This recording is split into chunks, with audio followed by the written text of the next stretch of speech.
Hey, what's going on? So today we're talking about The Ship of Magic by Robin Hobb. This is going to be just a spoiler-free video.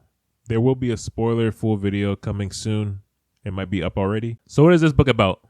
The Ship of Magic is about a family called the Vestris family. They are traders that, they sail on the ship and they get goods from other areas, other towns, cities, and then they bring them back to they bring the goods and stuff back to their town to sell. Now, there's something special about the traders and this family specifically that this book focuses on. They call themselves Bingtown traders specifically because if you're a Bingtown trader, you usually have a live ship. And a live ship is a ship that is made from this special type of wood that after a while it can come to life. And it basically helps the traders, trade basically. So this book focuses on the Vestris family. Our main characters from the Vestris family are Althea, Winthrow, Ronica, Kefria, and all of them. And so there is an incident that happens to this family that kind of shakes up everything for each of the members in this family. And basically their life doesn't go the way that they initially thought it would. And so the different members of the family just have to adjust and face the challenges that come at them head on. So if you like if you just like books about ships and naval being on the seas, you probably would like this book. If you like books about family drama, just like family turmoil, and just seeing how different family members will come at each other and how they interact with each other when there's something that causes a rift in the family, you'll probably like this book.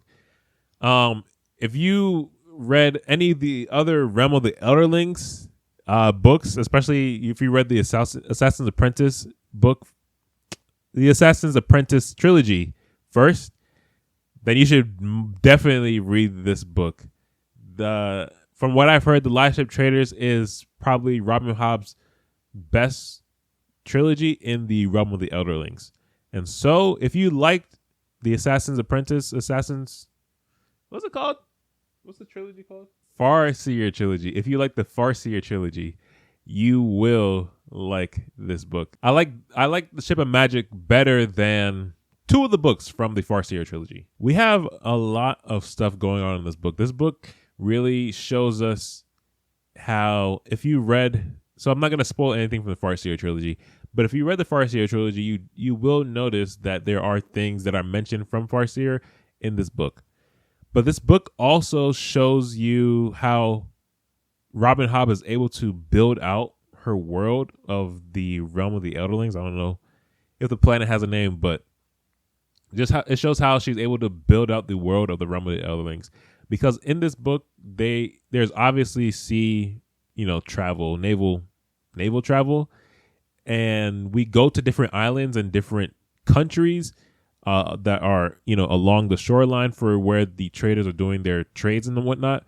But then I think this book shows Robin Hobb does a really amazing job of digging down into not doing world building on a wider scope, but more so doing world building on a deeper level. And she does this a lot with the town of Bingtown. And if you read this book, you definitely see how she's able to paint out the inner workings and society of the Bingtown traders and the Bingtown residents in general, because not everybody in Bingtown is a trader. There are people of other occupations and whatnot that live in Bingtown too.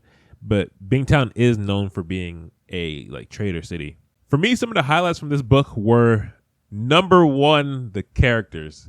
I loved Fitz in the Farseer trilogy, and I can definitely say the character and the character work in this book is amazing. And just the arc that a lot of these characters go through, especially our main characters go through, it's so well crafted and intricate, just how we can see their journey.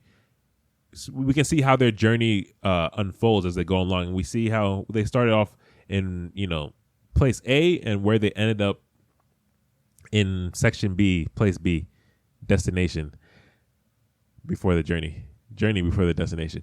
Yeah, the character work in this book is amazing. Like Althea, Withrow, even Ronica, some of my favorite characters. I just love the journey and just like the arc that these characters had. And there are some other things, like other workings of this world, that really shows how Robin Hobb has an idea, I think, for where this trilogy specifically is supposed to go. I haven't guessed it yet, but I have some inklings, okay? Another highlight of this book, and especially it's why the character work in this book is so good, is the writing. I wasn't surprised that I liked the writing in this book, because when I read Farseer, the first page in Farseer, first of all, when I read it, I stopped everything else that I was doing, stopped all of the books I was reading, and I focused my attention on reading The Assassin's Apprentice. And this book, Robin Hobb definitely shows out again with her writing. She does such an amazing job of just like, how can I say this without spoiling it? I think a lot of people say that nothing happens for a lot in the Farseer trilogy, right? I think a lot of people say that there's just a lot of things going on, but nothing's really happening. And I think I don't think it's a matter of, I think when the writing is really good in a book, I can read characters just doing everyday things or just going through the motions of just what their lives are for pages and pages and pages, as long as the writing is good. So I don't think this book has moments like that, or a lot of moments like that, where you can see it as there's nothing really going on in the story. But, or the way that the prose is written in the Ship of Magic just propels me through the story. Like I cannot, and I would not stop turning page after page. And not only that, I feel like she does a really good job of making me dislike the antagonists and the villains in this story. You would think that the antagonist or the villain in the story is somebody that you can't really see where they're coming from, because I feel like a lot of times in other books, antagonists, writers usually prop up antagonists as people that are just being evil to be evil, right? And that's not the case in the Ship of Magic. The people in the antagonists in the Ship of Magic, the way that they are written and the motivations that they have for what they're doing makes sense. Okay. So that's like, it's part character, but then also for Robin Hobb to be able to write them to me where I understand where they're coming from. Yes, what they're saying makes sense, but that doesn't mean that I like you, because definitely wrote them in a way that I just dislike the antagonist, but also wrote them in a way that I can understand exactly, why they would want to do this thing that is messing with our main group of people, right? The Ship of Magic is an amazing book. In my opinion, this book is a 4.5 stars. I would give it a 5 stars, but I just didn't feel absolutely blown away by this book. I feel like in the later books in this series, I will definitely be blown away. So that's it. Thank you guys so much for watching. If you want to see my spoiler full review on the Ship of Magic, go ahead and click on my channel and subscribe. If you click on my channel, the video might be there already, but click subscribe so you can see when the video is going to come out. And I'll talk to you guys next time. Peace.